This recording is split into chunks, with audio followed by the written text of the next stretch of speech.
ఈ రోజు నర్సీపట్ల ఎంత దారుణంగా ఉందంటే ఈ రోజు పరిస్థితి. మేము శాంతియుతంగా నిరసన ర్యాలీ చేస్తామంటే ఎందుకు ఈ ప్రభుత్వం అడ్డుకుంటుందో మాకు అర్థం కాని పరిస్థితి.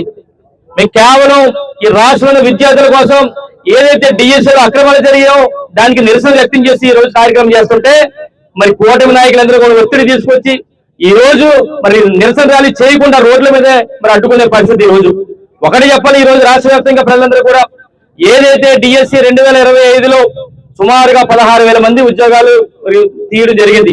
దానికి సంబంధించి సుమారుగా 3,50,000 మంది పైగా మరి హాజరవడం జరిగింది.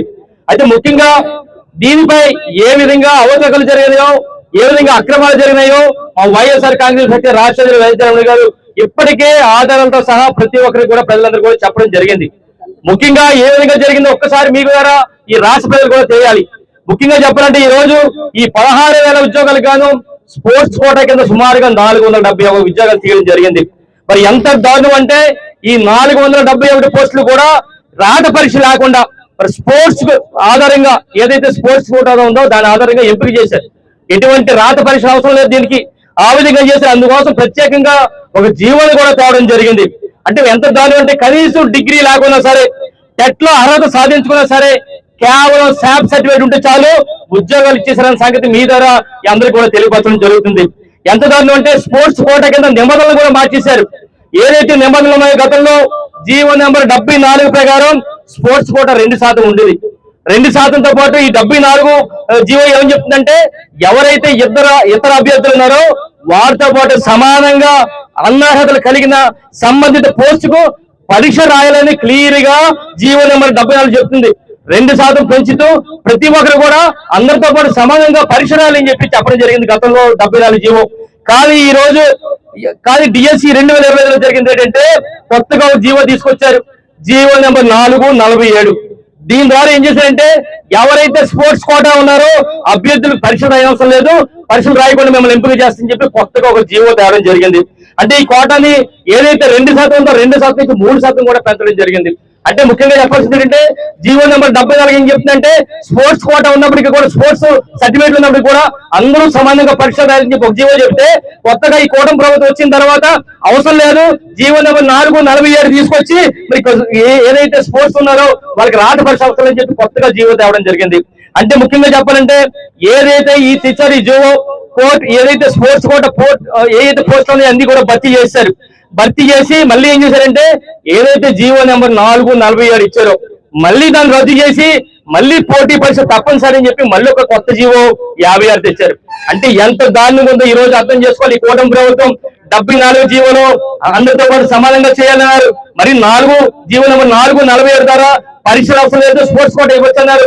స్పోర్ట్స్ కోటాలను అందరూ ఎత్తేసిన తర్వాత అందరూ జాయిన్ అయిపోయిన తర్వాత మళ్ళీ జీవో నెంబర్ 56 తెచ్చి మళ్ళీ పరీక్షలు రాయాలంటారు. అంటే ఏంటంటే తమ వారితో పోస్టులు నింపడానికి గేట్లు తెలిసి మొత్తం నింపేసిన తర్వాత మళ్ళీ గేట్లు మూసారు. ఈ పరిస్థితి ఎలా ఉంది? ముఖ్యంగా చెప్పాలంటే ఈ రోజు జాతీయ స్థాయిలో కానీ రాష్ట్ర స్థాయిలో కానీ పథకాలు సాధించిన ఎవరైతే మెడల్ సాధించిన క్రీడాకారులను కూడా పక్కన పెట్టి కేవలం ఇంటర్ కాలేజ్ కానీ ఇంటర్ యూనివర్సిటీ ఇంటర్ డిస్ట్రిక్ట్ పోటీలో పాల్గొంటే చాలు, పాల్గొన్న వారి సర్టిఫికెట్లు ఉంటే చాలు మరి ఉద్యోగాలు ఇచ్చేశారని చెప్పి సందర్భంగా తెలియపరుస్తాను. అంటే ఈ విధంగా డిఎస్సీ 2025లో ఎన్నో అక్రమాలు జరిగాయి. అందుకు బాధ్యత వహిస్తూ ఏదైతే ఈ రోజు మీరు ఇక్కడ విద్యాశాఖ మంత్రి ఉన్నారో నారా లోకేష్ గారు వెంటనే బాధ్యత వహిస్తూ రాజీనామా చేయాలని చెప్పి సందర్భంగా తెలియపరుస్తాను. ఏదైతే నీట్ లో అక్కడ పేపర్ లీకేజ్ విషయంలో కేంద్ర విద్యాశాఖ మంత్రి ఏ విధంగా రాజీనామా చేశారో బాధ్యత వహిస్తూ అదే విధంగా ఇక్కడ కూడా చేయాలి. ఎందుకంటే ఈ రోజు ఈ తెలుగుదేశం ప్రభుత్వం ఎన్డీఏల కూటమిలో ఉంది. మరి అక్కడ ఫార్ములా ఇచ్చినప్పుడు ఇక్కడ ఎందుకు మీరు చేయరని చెప్పి సందర్భంగా తెలియపరచడం జరుగుతుంది. మొమ్మాటికి కూడా డిఎస్సీలో ఎన్నో అక్రమాలు జరిగాయి. ఇప్పుడే వైఎస్ జగన్మోహన్ గారు అన్ని కూడా ఆధారాలతో సహా ప్రతి ఒక్కటి కూడా ఎన్ని అక్రమాలు జరిగాయి అన్ని కూడా చెప్పడం జరిగింది.